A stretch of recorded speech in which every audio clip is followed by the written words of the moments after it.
Praise the lord Jesus. అపోస్తుల కార్యములు 14వ అధ్యాయంలో మనము 19 నుంచి కొన్ని వచనాలని ధ్యానం చేద్దాం. ముందుగా టెక్స్ట్ని చదువుకుందాం, వాక్యాన్ని చదువుకుందాం. Then Jews from Antioch and Iconium came there, and having persuaded the multitudes, they stoned Paul and dragged him out of the city, supposing him to be dead. అంత్యోక్య నుండి ఈకోనియ నుండి యూదులు వచ్చి జనసమూహములను తమ పక్షముగా చేసుకుని పౌలు మీద రాళ్ళు రువ్వి అతడు చనిపోయినని అనుకుని పట్టణం వెలుపలికి అతనిని ఈడ్చిరి. However, when the disciples gathered around him, he rose up and went into the city, and the next day he departed with Barnabas to Derbe. అయితే శిష్యులు అతని చుట్టూ నిలిచి ఉండగా అతడు లేచి పట్టణంలో ప్రవేశించి మర్నాడు బర్నబాతో కూడా దెర్బేకు బయలుదేరిపోయాను.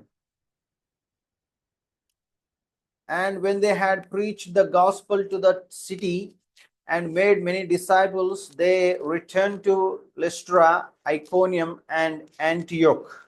వారు పట్టణంలో సువార్త ప్రకటించి అనేకులను శిష్యులనుగా చేసిన తర్వాత లుస్త్రకును ఈకోనియకును అంతియోకును తిరిగి వచ్చి strengthening the souls of the disciples, exhorting them to continue in the faith, and saying, we must through many tribulations enter the kingdom of God. శిష్యుల మనస్సులను దృఢపరిచి విశ్వాసమందు నిలకడగా ఉండవలననియు అనేక శ్రమలను అనుభవించి మనం దేవుని రాజ్యంలో ప్రవేశింపవలెననియు వారిని హెచ్చరించిరి. ఇంతవరకు ఈరోజు మనం ధ్యానం చేద్దాం.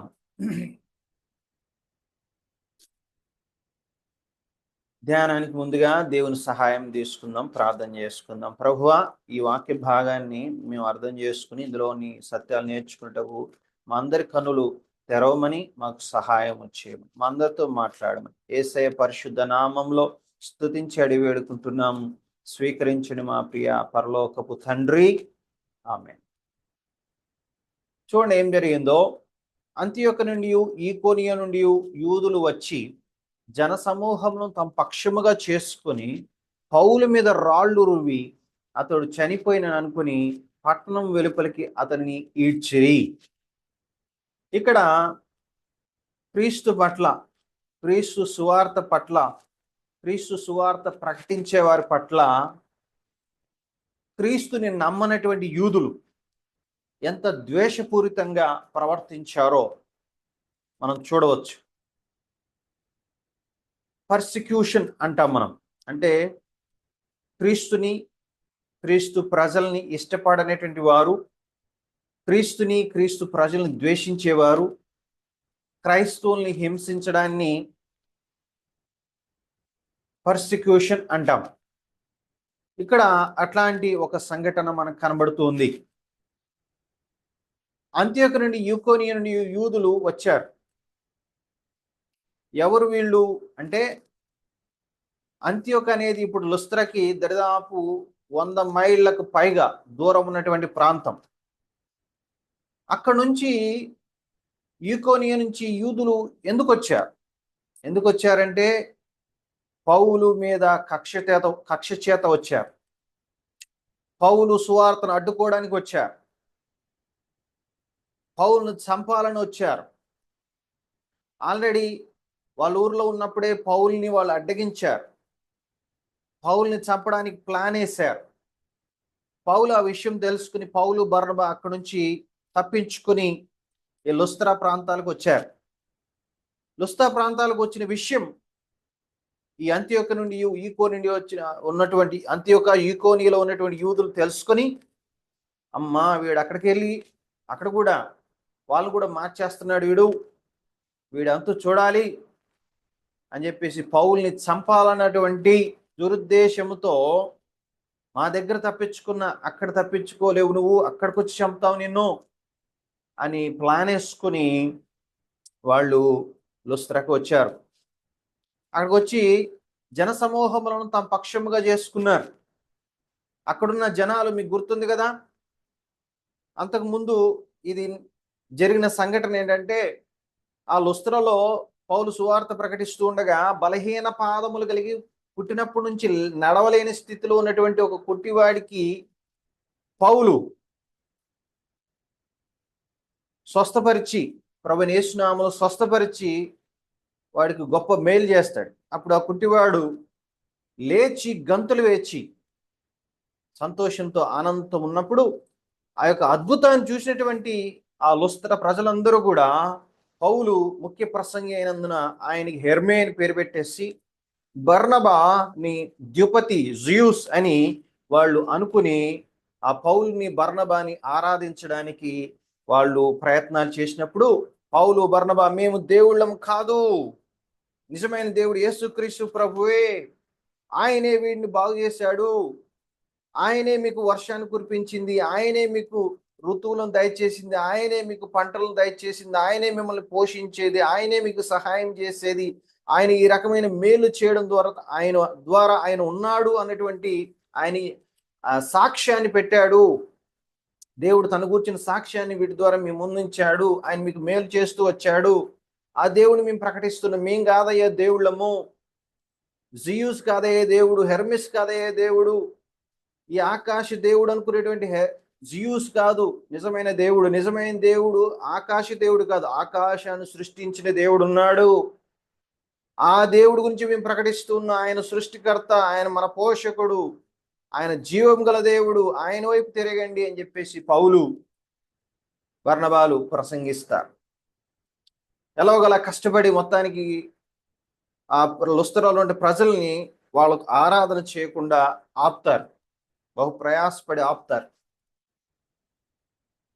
అలాంటి ప్రజల దగ్గరకు వచ్చేసి ఇప్పుడు ఏ ప్రజలైతే పౌలు బర్నబాని దేవుళ్ళుగా భావించి పూజించడానికి పూనుకున్నారో వాళ్ళ దగ్గరకు వచ్చేసి వీళ్ళు ఏం చెప్తున్నారంటే, అంతియోకు నుంచి ఈకో నుంచి వచ్చిన యూదులు, క్రైస్తవ ద్వేషులు ఏం చేస్తున్నారంటే, ఈ పౌలు బర్నబా వాళ్ళు మామూలు కాదు, వీళ్ళు మాయగాళ్ళు, యేసు అనే కొత్త దేవుడిని వీళ్ళు ప్రకటిస్తా ఉన్నారు, వీళ్ళు మనం బతకనివ్వకూడదు, వీళ్ళు మోసగాళ్ళు, వీళ్ళు చెప్పేది వాస్తవాలు కాదు అని చెప్పేసి లేనిపోని మాటలన్నీ కూడా వాళ్ళు బుర్రల్లో పెట్టేసి బ్రెయిన్ వాష్ చేసి వాళ్ళని కూడా పౌలుకి బర్నబాకి అగెయిన్స్ట్ గా మార్చేశారు. ఇప్పుడు చూడండి, అంత్యోకి నుండి ఈకో నుండి యూదులు వచ్చి జనసమూహంలో తమ పక్షముగా చేసుకుని ఆ లుస్త్ర ఉన్న ప్రజలందరినీ కూడా వాళ్ళ వైపు తిప్పేసుకుని ఇప్పుడు ఏం చేస్తున్నారు, పౌలు మీద రాళ్ళు రువ్వి వాళ్ళందరూ కలిసి అక్కడి నుంచి ఈకో నుండి వచ్చిన యూదులందరూ, తర్వాత ఈ లుస్త్రాలో ఉన్నటువంటి ఈ జనాలందరూ కలిసి రాళ్ళను తీసుకుని పౌలు మీద అన్ని డైరెక్షన్ నుంచి టక్క టక్క టక్క టక్క అని పాపం పౌలు కొడతా ఉన్నారు. ఎంత భయానకమైనటువంటి, ఎంత బాధాకరమైన సిచ్యువేషన్ ఒకసారి చూడండి. అంటే మత ఛాందస్వాదం, మత పిచ్చి అనేది ఎంత భయంకరమైందంటే అవతల వాళ్ళని చంపేయడానికి కూడా అది వెనకాడదు. మత పిచ్చి అనేది చాలా భయంకరమైనటువంటిది. అది ఎంతటి దారుణానికైనా ఒడిగట్టడానికి వెనకాడదు అన్నది ఇక్కడ మనం క్లియర్గా చూస్తూ ఉన్నాం. దయ లేకుండా నిర్దాక్షిణ్యంగా సువార్త ప్రకటిస్తున్న పౌలుని వాళ్ళు చంపేయడానికి పూనుకున్నారు. ఇతరులని ఆ లుస్త్రలో ప్రజలందరూ కూడా బ్రెయిన్ వాష్ చేసి వాళ్ళ వైపు తిప్పుకున్నారు, విద్వేషాలను రెచ్చగొట్టారు. అంత్యోకు నుండి ఈకో నుంచి వచ్చినటువంటి యూదులు, చాలా బాధాకరమైన సన్నివేశం. అది ఒకవైపు అయితే మరొక వైపు చూస్తే అప్పుడు దాకా దేవుళ్ళు దేవుళ్ళు దేవుళ్ళు అనుకున్నటువంటి లుస్త్రలోని ప్రజలు ఈ పౌలు బర్నబాన్ని పొగిడినటువంటి వారు, నెత్తి మీద పెట్టుకునేటువంటి వాళ్ళు ఒక్కసారిగా రివర్స్ అయిపోయి రాళ్లతో కొట్టడం మొదలుపెట్టారు. చూసారా, జనాలు నిన్న పొగిడారు, ఇవాళ కొడుతున్నారు. సెకండ్లో మారిపోతారండి జనాలు. విచిత్రం అనిపిస్తుంది కదా. యేసుప్రభు విషయంలో కూడా అంతే. వస్తున్నా జయము జయము, యూదుల రాజుగా వచ్చిన వాడికి జయము జయము అని అందరూ పాటలు పాడారు, స్వాగతాలు పలికారు. అదే ప్రజలు సిలువేయండి, సిలువేయండి, సిలువేయండి అని వాళ్ళే అరిచారు. జనాలు ఎంత త్వరగా మారిపోతున్నారు. ఏ నోటితో పొగిడారో అదే నోటితో తిడుతున్నారు. ఏ నోటితో గొప్ప చేశారో అదే నోటితో చంపేయాలని చూస్తున్నారు. మనుషులు మారిపోవడం అనేది చాలా సహజం. చెప్పుడు మాటలు త్వరగా ఎక్కుతాయి బుర్రకి. చెప్పుడు మాటలని ఆవేశానికి లోనై ఆలోచన చేయకుండా ఇలాంటి మత విద్వేష చర్యలు అనేక చోట్ల జరుగుతూ ఉన్నాయి. ఇది ఇప్పుడు మొదలైంది కాదు, మొదటి శతాబ్దం నుంచే ఉన్న విషయము.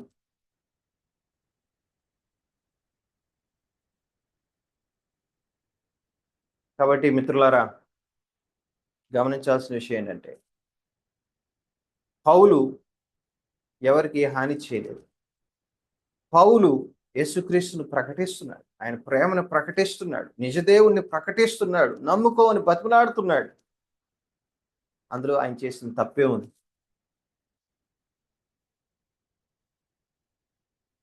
మంచి చేస్తున్నాడు ఆయన, ఎవరిని బలవంతం చేయట్లేదు, నమ్ముకోమని మాత్రం చెప్తున్నాడు. ఇష్టం ఉంటే నమ్ముకుంటారు, ఇష్టం లేకపోతే నమ్ముకోరు. దానికి ఎందుకు అంత పగబట్టి అక్కడ 100 మైళ్ళ నుంచి ఆయన్ని చంపడానికి కోసం వాళ్ళు కక్ష కట్టుకుని వచ్చారు. అక్కడ ఉన్నటువంటి జనాల్ని ఉసిగొలిపారు. ఇదంతా ఏంటంటే మత పిచ్చి, మత అంటే ఏమంటారు, మత విద్వేషాలను రెచ్చగొట్టడం.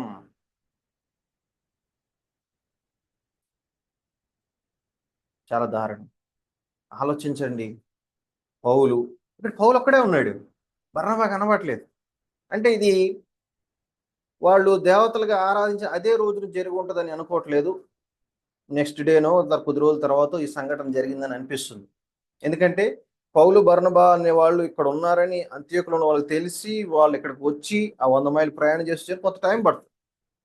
కాదు, ఊళ్ళో వాళ్ళందరినీ వాళ్ళ వైపు తిప్పుకోవడానికి కొంత టైం పడుతుంది. సో కాబట్టి ఒక రోజు తర్వాత కొద్ది రోజుల తర్వాత జరిగిన సంఘటనగా మనకు అనిపిస్తుంది. ఇంట్రెస్టింగ్, ఇక్కడ బర్నబా మనకు కనబట్లేదు.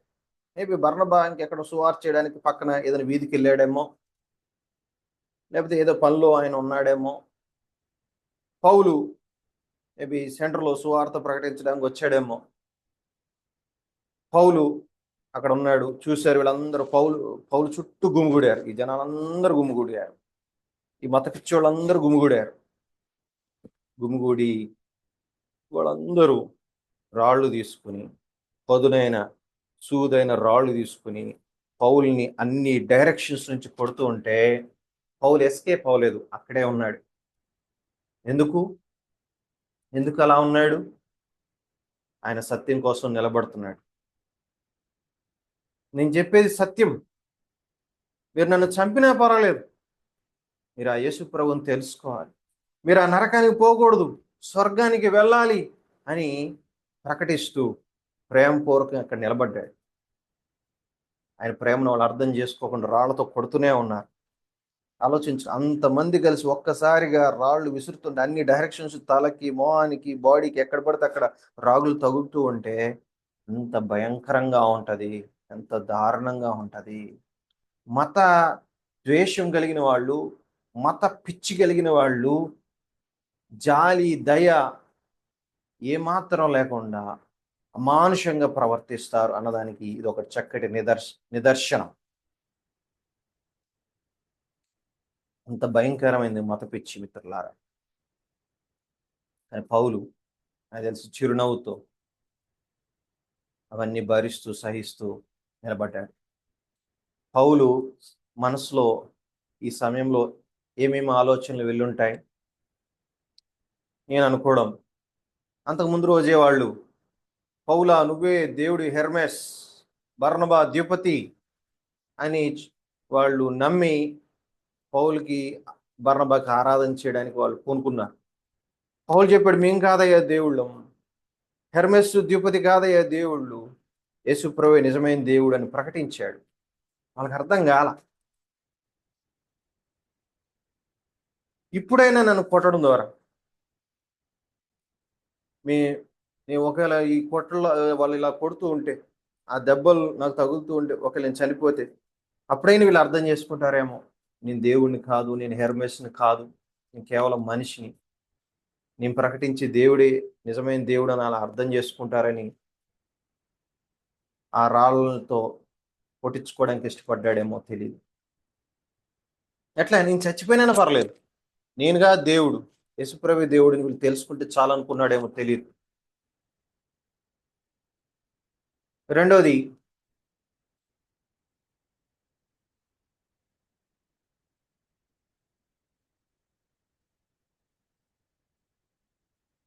పౌలు సౌలుగా ఉన్నప్పుడు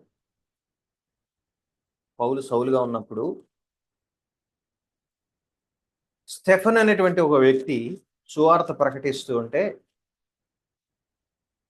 అక్కడున్న యూదులు మళ్ళీ ఆయన రాళ్లతో కొట్టి చంపేయడానికి ఏర్పాట్లు చేస్తూ ఉంటే ఈ పౌలే అక్కడుండి విట్నెస్గా నిలబడి ఆ సౌలు దగ్గరే అందరూ కూడా వాళ్ళ యొక్క వస్త్రాలు పెట్టి ఆయన యొక్క కనుసన్నల్లో ఆ కార్యం జరిగినట్లుగా మనకు అర్థమవుతుంది. ఇది స్టెఫన్ మీద రాళ్ళు వేసి తను చంపేసినప్పుడు పౌలు అక్కడ ఉన్నాడు. అంటే పౌలు సౌలుగా ఉన్నాడు, అంతకుముందు ఆయన పేరు సౌలు, అక్కడ ఉన్నాడు. తనే మెయిన్ విట్నెస్. తన ఆధ్వర్యంలో తన కనుసన్నల్లోనే ఆ కార్యం జరిగింది. బహుశా అనుకున్నాడేమో, నేను అనవాడు స్టెఫెను సువార్త ప్రకటిస్తూ ఉంటే రాళ్లతో కొట్టడానికి నేనే అనుమతి ఇచ్చాను, నేనే విట్నెస్గా ఉన్నాను, నేనే దగ్గరుండి చేయించాను. ఈ రోజున ఆ రోజు నేను తప్పు చేశాను, ఈ రోజున ఆ మహానుభావుడు లాగా నేను కూడా ఆ ప్రభు కోసం రాళ్ల దెబ్బలు తిని నా రుణం తీర్చుకుంటాను అనుకున్నాడో ఏమో తెలియదు. ఖచ్చితంగా అది మైండ్లోకి వచ్చే ఉంటుంది. స్టెఫన్ రాళ్లతో కొట్టిన సిచ్యువేషన్ ఖచ్చితంగా తన మైండ్లోకి వచ్చే ఉంటుంది. ఎందుకంటే సేమ్ సిచ్యువేషన్. ఆనాడు ప్రభుని ప్రకటిస్తున్న వ్యక్తి రాళ్లతో కొట్టి చంపడానికి నేనే సహకరించాను. ఈరోజు ఆ ప్రభు కోసం నేను ఆ రాళ్ల దెబ్బలు తింటాను, ఆ ప్రభు కోసం నేను నిలబడతాను అని అనుకున్నాడేమో. ఏదైనా పౌలు ఆ దెబ్బల్ని సంతోషంగా స్వీకరించినట్లుగా మనకి అర్థమవుతుంది. గలతీ 6:17లో యేసు యొక్క ముద్రలు నా శరీరమే నేను ధరించుకుని ఉన్నానంటాడు. అంటే ఈ దెబ్బల్ని సంతోషంగా ప్రభు కోసం స్వీకరించి ఐ ఫీల్ ప్రౌడ్, యేసయ్య కోసం నేను దెబ్బలు తినడానికి ఇది నాకు భాగ్యంగా నేను ఫీల్ అవుతున్నాను. ఐఎమ్ హ్యాపీ, ప్రభు కోసం దెబ్బలు తినడానికి నేను సిద్ధం, ప్రభు కోసం నేను దెబ్బలు తిన్నానని సంతోషంగా నేను చెప్పుకుంటాను అని సంతోషంగా వాటిని భరించాడు. తర్వాత ఒకానొక సందర్భంలో తనకు కలిగినటువంటి శ్రమలన్నీ చెప్పుకుంటూ నేను ముమ్మారు బెత్తాల చేత కొట్టబడ్డాను, ఒకసారి రాళ్ళ చేత కొట్టబడ్డాను అని చెప్తాడు. బహుశా ఈ సిచ్యువేషన్ని రిఫర్ చేస్తూ తను మాట్లాడాడు మనకు అర్థమవుతుంది.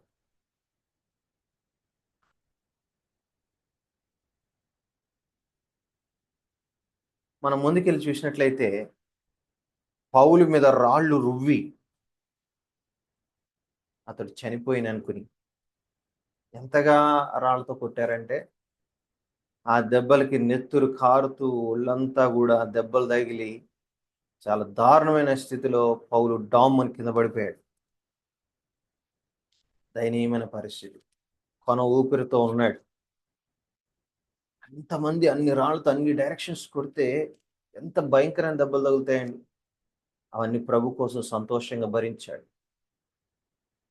పౌలు అంటున్నాడు, బ్రతుకుట క్రీస్తు, చావైతే లాభం, బతికితేనే క్రీస్తు కోసమే, నేను చంపినా పర్లేదు, మీరందరూ దేవుణ్ణి నమ్ముకుంటే చాలు అనేటువంటి గొప్ప ధైర్యాన్ని ఇక్కడ కనబరుస్తూ ఉన్నాడు. తర్వాత చచ్చిపోయాడేమో అనుకున్నారు వాళ్ళు. చచ్చిపోయినంత పని అయింది. అంతమంది అన్ని రాళ్లతో కొడితే ఎట్లా బతుకుతారండి? చచ్చినంత పని అయింది. వాళ్ళు అనుకున్నారు చచ్చిపోయాడు రైడు అని అనుకున్నారు. వాస్తవానికి పౌలు చనిపోయాడంటే చావలేదు, చనిపోయాడని అనుకున్నారు అంతే. చచ్చినంతగా ఆయన పాపం బలహీనం అయిపోయాడు, మూలుగుతున్నాడు, చాలా దారుణ కొన ఊపిరితో ఉన్నాడు, అందులో డౌట్ లేదు. ఆ తర్వాత ఎంత దారుణంగా చేశారు చూడండి. పౌలు మీద రాళ్ళు రువ్వి అతను చనిపోయిన అనుకుని పట్టణం వెలుపలికి అతన్ని ఈడ్చిరి. ఈడ్చుకుని పట్టణం వెలుపలికి తీసుకెళ్ళిపోయారు. ఎట్లా తీసుకెళ్లారని ఊరి చివరికి, ఊరి బయటికి ఈడ్చుకుంటూ ఒక కుక్కను లాగినట్టుగా పౌలు కాళ్ళకి బహుశా తాడు కట్టేసి ఈడ్చుకుంటూ, అసలుకే రాళ్ళ దెబ్బలు తగిలి చాలా భయంకరమైన పెయిన్ ఉంటుంది. ఇంకా ఆ రాళ్ళ రోడ్డు మీద లాక్కుంటూ వెళ్తూ ఉంటే ఎన్ని గులకరాళ్ళు ఆయన శరీరానికి తగిలి గాయాలైనయో, ఎంత బీభత్సంగా లాక్కుపోయారో, ఎంత దారుణంగా ఒక కుక్కను లాగినట్లు లాక్కుపోయారండి. పౌలు వాటన్నిటినీ కూడా మౌనంగా సంతోషంగా భరించాడు క్రీస్తు కోసం. పౌలు ఏదైతే చెప్పాడో, బ్రతుకుట క్రీస్తు చావైతే లాభం చెప్పాడో, అదే ఇక్కడ చేసి చూపిస్తున్నాడు. సహోదరి సహోదరులారా, నువ్వు నేను క్రీస్తు కోసం నిలబడటానికి సిద్ధంగా ఉన్నామా? ఎవరన్నా నువ్వు ప్రభు నమ్ముకున్నందుకు నిన్ను తిడితే, అయ్యో నన్ను తిట్టేశారు, అయ్యో నీ ప్రభు నమ్ముకున్నాను ఎంత మాట అనేసారు, ఏడుస్తున్నా, ప్రభు కోసం తిట్లు తినే భాగ్యం నాకు దొరికింది అని సంతోషిస్తున్నా. నువ్వు ప్రభు నమ్ముకుని ఎవరిని నిందిస్తే కుమిలిపోతున్నావా? ప్రభు కోసం నిందలు పడేటువంటి భాగ్యం నాకు దొరికిందని సంతోషిస్తున్నావు. బహుశా నీ భర్త ప్రభు నమ్ముకోలేదేమో, నువ్వు ప్రభు నమ్ముకుని తిడుతున్నాడేమో, కొడుతున్నాడేమో, కుమిలిపోతున్నావా? ప్రభు కోసం తిట్లు తినేటువంటి భాగ్యం నాకు దొరికిందని సంతోషిస్తున్నాను.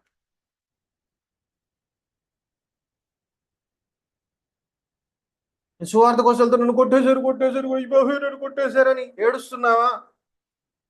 ప్రభు కోసం దెబ్బలు తినే భాగ్యం నాకు దొరికిందని సంతోషిస్తున్నా.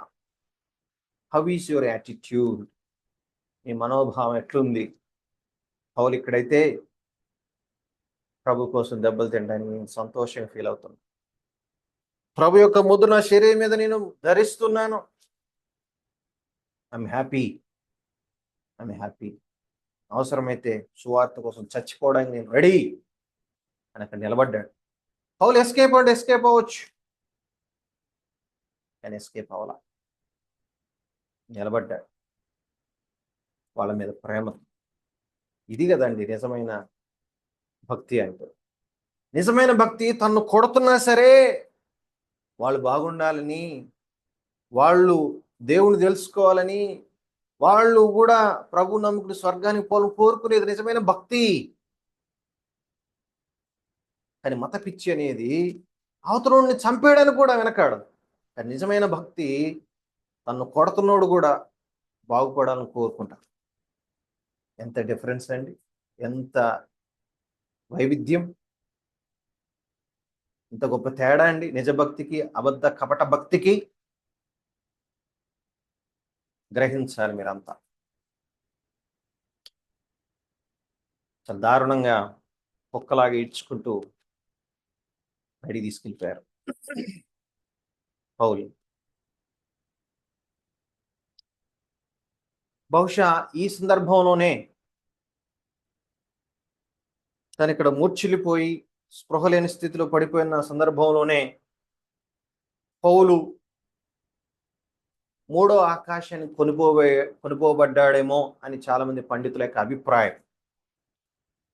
2 కొరింథీ 12వ అధ్యాయంలో పౌలు చెప్తాడు, తన గురించి తాను ఇండైరెక్ట్గా చెప్తాడు, తాను మూడో ఆకాశాన్ని కొనిపోబడ్డాడని, పరదైసును చూశాడని, అక్కడ ఎవరు పలకలేనటువంటి మాటలు తను విన్నాడని తను చెప్తాడు. బహుశా నేను అనుకుంటున్నాను తను ప్రభు కోసం ఆ దెబ్బలు తిని మూర్ఛిల్లిపోయి స్పృహ కోల్పోయి కుక్కను లాగినట్టుగా తను లాగి ఊరి చివరను పడేసినప్పుడు, తన దయనీయ స్థితిలో మూలుగుతున్నప్పుడు బహుశా ప్రభు తన్ని ఆ పరలోకానికి తీసుకెళ్ళి, ఆ పరదేశుకు తీసుకెళ్ళి, ఆ మూడో ఆకాశానికి తీసుకెళ్ళి, పౌలు చూడు ఎంత గొప్పది పరలోకం, ఇక్కడ నువ్వు నా కోసం పడిన కష్టానికి ఎంత గొప్ప నిత్య ప్రతిఫలాలు ఉన్నాయి, నీకు ఇంత గొప్ప గొప్ప ఆశీర్వాదాలు ఉన్నాయి, పరలోకంలో ఇంత గొప్ప గొప్ప రివార్డ్స్ ఉన్నాయి, నువ్వు ఉండబోయేటువంటి పరలోకం ఇంత గొప్పది, ఇందులో రివార్డ్స్ చాలా గొప్పవి, నిరుత్సాహపడకు, పనిచేయి, నా కోసం జీవించు. ఈ పరలోక మహిమతో పోలిస్తే ఈ లోకంలో నువ్వు పడేటువంటి కష్టాలు, బాధలు చాలా చులకనైనవి, ఎన్నదగినవి కావు. ఈ తాత్కాలిక శ్రమలు, నిత్య మహిమ ఒక పక్కన స్వర్గంలో. ధైర్యంగా ముందుకు సాగు నువ్వు అని ప్రభు తను బలపరచడానికి అట్లా తీసుకెళ్లాడేమో అనిపిస్తుంది. తర్వాత ఏం జరిగిందో చూద్దాం.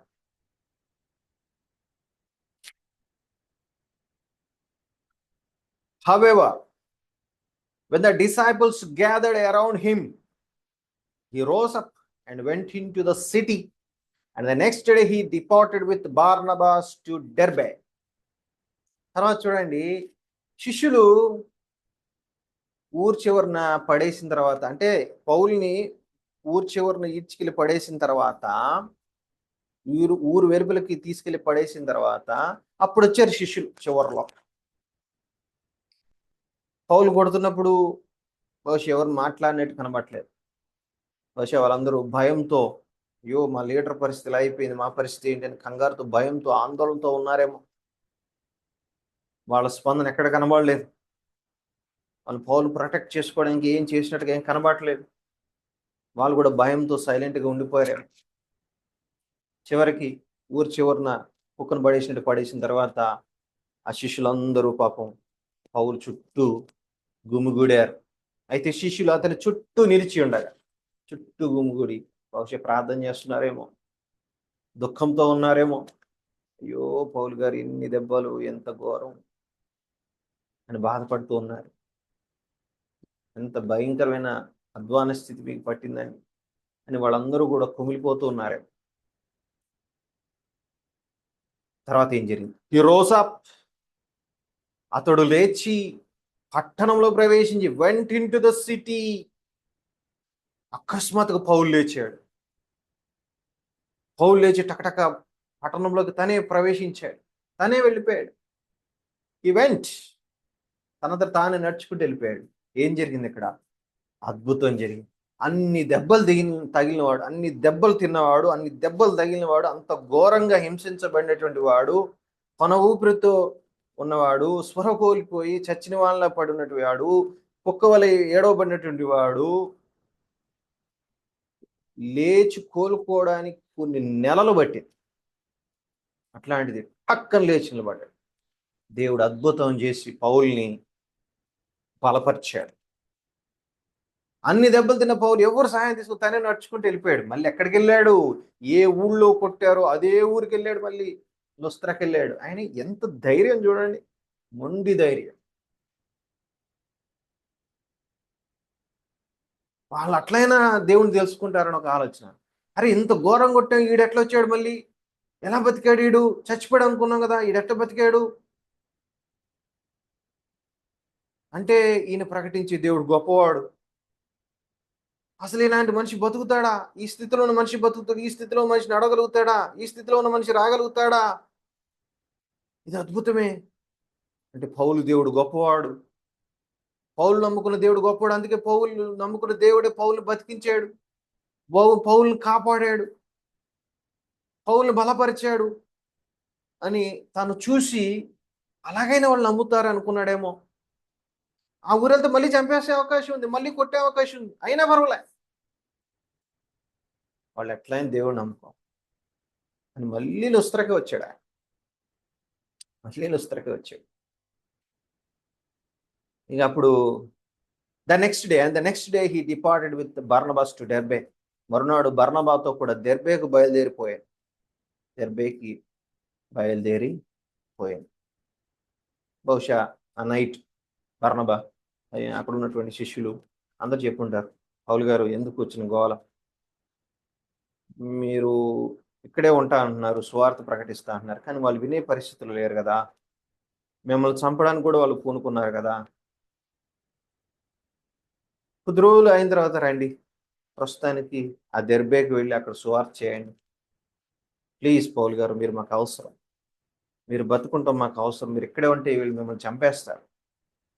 ప్లీజ్ అని వాళ్ళందరూ రిక్వెస్ట్ చేశారేమో. బర్నబా కూడా అని ఉంటాడు, సర్లే పౌలు మళ్ళీ వద్దాంలే, తర్వాత కొంచెం అన్ని సద్దుమణిగిన తర్వాత వద్దాంలే, ప్రస్తుతానికి మనం వేరే ఊరు వెళ్ళి సువార్త చేద్దాం, దెర్బేకి పోయి సువార్త చేద్దాం అని అన్నాడేమో. ఏదైతే నెక్స్ట్ డే బర్నబాతో కూడా దెర్బేకి బయలుదేరి వెళ్ళాడు. వెళ్ళేం చేస్తున్నాడు అక్కడ? And when they had preached the gospel to that city and made many disciples, they returned to Lystra, Iconium and Antioch. వారు ఆ పట్టణంలో సువార్త ప్రకటించి అనేకులను శిష్యులుగా చేసిన తర్వాత లుస్త్రకును, ఈకొనియును, అంత్యోకును తిరిగి వచ్చి, ఏమండి నెక్స్ట్ డే మళ్ళీ ఎక్కడికి వెళ్ళిపోయారు వాళ్ళు? ఎక్కడికి వెళ్ళారు? దెర్బే అనే ఊరికి వచ్చారు. దెర్బేకి వచ్చి ఖాళీగా ఉంటున్నాడా? లేదు. వారు ఆ పట్టణంలో సువార్త ప్రకటిస్తూ ఉన్నాడు. వెంటనే పౌలు ఎక్కడికి పోయినా ఒకటే తన పని ఏంటి? సువార్త ప్రకటించడం, సువార్త ప్రకటించడం, సువార్త సువార్త సువార్త సువార్త సువార్త. అది కదండి నిజమైన సేవకుడి యొక్క లక్షణం. ఎక్కడ పోయినా సువార్త ప్రకటించాలి అనే ధ్యేయం నిజ సేవకునిలో కనబడాలి. పౌలు మంచి ఎగ్జాంపుల్ మనకి. ఎక్కడికి పోయినా సువార్త ప్రకటిస్తూనే ఉన్నాడు. అక్కడ సువార్త ప్రకటించి నన్ను కొట్టి చంపేయడానికి వాళ్ళు పూనుకున్నారు. ఇక నేను సువార్త ప్రకటించను అనుకోలా, ఇంకా ఎక్కువగా ప్రకటిస్తా, చంపేసినా పర్వాలేదు ప్రకటిస్తా, సువార్త ఆపేదే లేదు, సువార్త విషయంలో తగ్గేదే లేదు అని చెప్పేసి సువార్త ప్రకటిస్తూనే ఉన్నాడు. Wonderful, wonderful. సువార్త ప్రకటించిన తర్వాత ఏం చేశారు? అనేకులను శిష్యులుగా చేశారు. యేసు ప్రభు సువార్త ఒకటే ప్రకటించమని చెప్పలేదు. చాలా మంది సువార్త ప్రకటించేసి వెళ్ళిపోతారు. కానీ ప్రభు ఏం చెప్పాడు? మీరు వెళ్ళి సమస్త జనులను శిష్యులుగా చేయండి, సువార్త ప్రకటించండి, శిష్యులుగా చేయండి అని చెప్పారు. నిజమైన సేవ అంటే సువార్త ప్రకటించి వెళ్ళిపోవడం కాదు. సువార్త ప్రకటించాలి, ఆ తర్వాత సువార్తను నమ్మి ప్రభువు నమ్ముకుని రక్షణ పొందిన వారిని శిష్యులుగా చేయాలి. అది నిజమైన పరిచర్య. ఈనాడు ఎక్కడ చూసి సువార్త సభలు పెట్టేస్తారు, సువార్త చెప్పేస్తారు, వెళ్ళిపోతారు. మళ్ళీ ఎప్పుడుగో వస్తారు, మళ్ళీ ఒక మీటింగ్ పెట్టుకుంటారు. సువార్త చేయడం మంచిదే, కానీ సువార్త చెప్పేసి వెళ్ళిపోవడం కాదు. సువార్త ప్రకటించిన తర్వాత ఎవరైతే ప్రభుని నమ్ముకున్నారో వాళ్ళని శిష్యులుగా చేయాలి. అది మెయిన్ టాస్క్, అది ముఖ్యమైనటువంటి పని, ప్రభు మనకిచ్చిన గ్రేట్ కమిషన్. అందుకే పౌలు సువార్త ప్రకటించాడు. సువార్తని నమ్మి యేసుక్రీస్తు యందు విశ్వాసం ఉంచి ఎవరైతే ప్రభువుని అంగీకరించారో వాళ్ళని శిష్యులుగా చేయడానికి పూనుకున్నారు వాళ్ళు. అందుకే వాళ్ళు అనేకులు శిష్యులుగా ఎట్లా శిష్యులు చేశారు? వాళ్ళకి డాక్ట్రిన్స్ నేర్పించడం, వాళ్ళకి క్రైస్తవ జీవితం ఎలా జీవించాలో నేర్పించడం, వాళ్ళు కొద్ది కాలం వాళ్ళతో కలిసి ఉండి క్రైస్తవుడు ఎలా బతకాలో వాళ్ళ జీవితం ద్వారా మాదిరి చూపించడం, ఆ రకంగా వాళ్ళకి మాదిరి చూపించి, బోధించి, నేర్పించి ఆ రకంగా శిష్యులుగా చేశారు. ఈనాడు శిష్యులుగా చేయడం అనేది కనబడట్లేదు. అసలైనది ఏంటంటే శిష్యులను తయారు చేయాలి. ఎవరికి? యేసయ్యకి శిష్యులను తయారు చేయాలి. ఎట్లా తయారు చేయాలి? ముందు మన జీవితం వాళ్ళకి మాదిరికరంగా ఉండాలి. మనం బైబిల్ చదువుకుంటూ వాళ్ళకి కనబడాలి, మనం ప్రార్థన చేసుకుంటూ వాళ్ళకి కనబడాలి, మనం అనుదినం సువార్త ప్రకటిస్తూ వాళ్ళకి కనబడాలి, మనం క్రిస్టియన్ వాల్యూస్తో బతకడం వాళ్ళు చూడాలి. మనల్ని చూసి వాళ్ళు కూడా ఓహో క్రైస్తువులు అంటే ఎలా బతకాలి అని వాళ్ళు నేర్చుకోవాలి. మనం వాళ్ళతో ఉండాలి, వాళ్ళతో కలిసి తిరగాలి, వాళ్ళతో కలిసి పనిచేయాలి, వాళ్ళతో కలిసి వాళ్ళ మధ్యలో జీవించి మాదిరి చూపిస్తూ వాళ్ళకి నేర్పిస్తూ బోధిస్తూ చేయడాన్ని శిష్యరికం అంటాం. కాబట్టి ప్రభు మనకిచ్చిన పని సువార్తను ప్రకటించడం ప్లస్ శిష్యులుగా తయారు చేయడం. పౌలు, బర్నబాలు ఎప్పుడు ఆ పని చేస్తూనే వచ్చారు. అదే నిజమైనటువంటి సరైన పరిచర్య విధానం. వారు ఆ పట్టణంలో సువార్త ప్రకటించి అనేకులను శిష్యులుగా చేసిన తర్వాత లుస్త్రకును, ఈకొనియును, అంత్యోకును తిరిగి వచ్చారు. మళ్ళీ వచ్చాడు లుస్త్రకి. ఏ ఊళ్ళో కొట్టారో మళ్ళీ ఆ ఊరిని వదిలిపెట్టలా, మళ్ళీ వచ్చాడు. ఏ ఊరు నుంచి చంపడానికి వచ్చారో ఆ ఈకొనియుకు కూడా వెళ్ళాడు, అంత్యోకుకు కూడా పోయాడు, తిరిగి వచ్చాడు. అవును, ధైర్యం చూశారు. ఎట్లయినా సరే వాళ్ళకి సువార్త చెప్పాల్సిందే, తిట్టినా కుట్టినా వదిలేది లేదు. వాళ్ళు కూడా దేవుని తెలుసుకోవాలి. Strengthening the souls of the disciples, exhorting them to continue in the faith and say we must through many tribulations enter the kingdom of God. శిష్యుల మనస్సులను దృఢపరచి విశ్వాసమందు నిలకడగా ఉండవాలని అనేక శ్రమను అనుభవించి మనం దేవుని రాజ్యంలో ప్రవేశింపాలని వారిని హెచ్చరించిరి. ఎందుకు వచ్చాడు లుస్త్రకి, ఎందుకు వచ్చాడు ఈ కొనికి, ఎందుకు వచ్చాడు అంతియొక్కి అంటే ఒక పర్పస్తో వచ్చారు వాళ్ళు.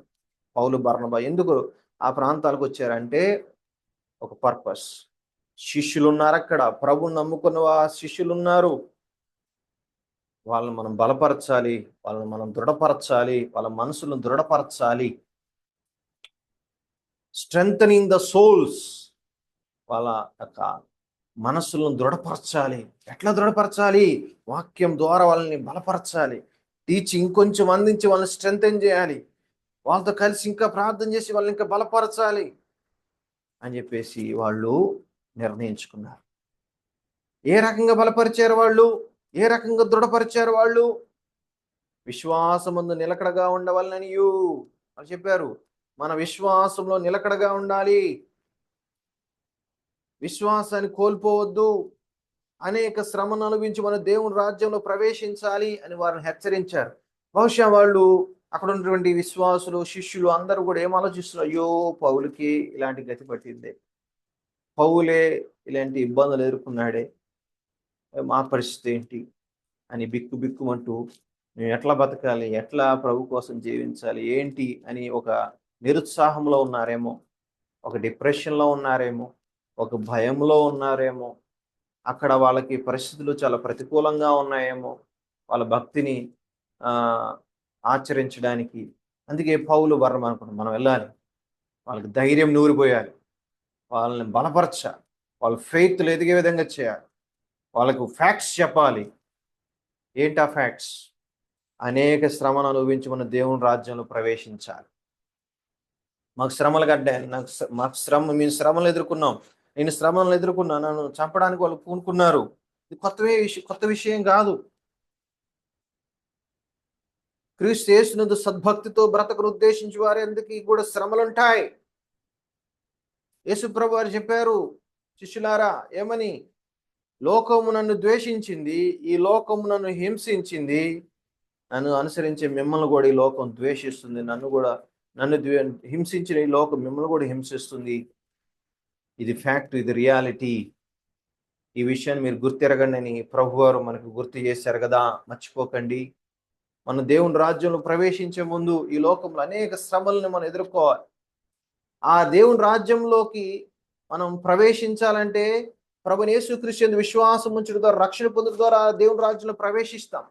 కానీ రక్షణ పొందిన తర్వాత ఆ దేవుని రాజ్యంలో ప్రవేశించి మధ్యలో ఆ ప్రభు కోసం అనేక శ్రమల్ని, ఆ కష్టాలని, బాధల్ని మనం అనుభవించాలి. వాటన్నిటికి పరలోకంలో గొప్ప ప్రతిఫలాలు మనకు ఉంటాయి. ఈ లోకంలో మనకి కలిగే శ్రమలు ఒక పక్కన పెడితే, ఆ పరలోకం నిత్య మహిమను మనం ఒక పక్కన పెడితే, ఈ నిత్య మహిమ ముందు ఈ శ్రమలు అసలు నథింగ్.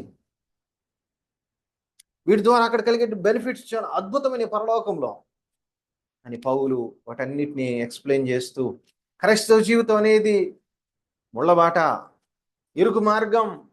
మనం క్రీస్తు కోసం బ్రతుకుతున్నప్పుడు ఎక్స్ట్రా శ్రమలు ఉంటాయి, ఎక్స్ట్రా నిందలు ఉంటాయి, ఎక్స్ట్రా కష్టాలు ఉంటాయి, ఎక్స్ట్రా పెయిన్స్ మనకు ఉంటాయి. వాటిని మనం ప్రభు కోసం సంతోషంగా, ఆనందంగా, హ్యాపీగా భరించాలి మనం. కాబట్టి మీరేమి బాధపడద్దు, నాకు శ్రమ కలిగిందని బాధపడద్దు. మనందరికీ శ్రమలు కలుగుతాయి, మనందరం కూడా వాటిని ఫేస్ చేయాలి ప్రభు మీద విశ్వాసంతో. అందుకే విశ్వాసం ముందు నిలకడగా ఉండండి.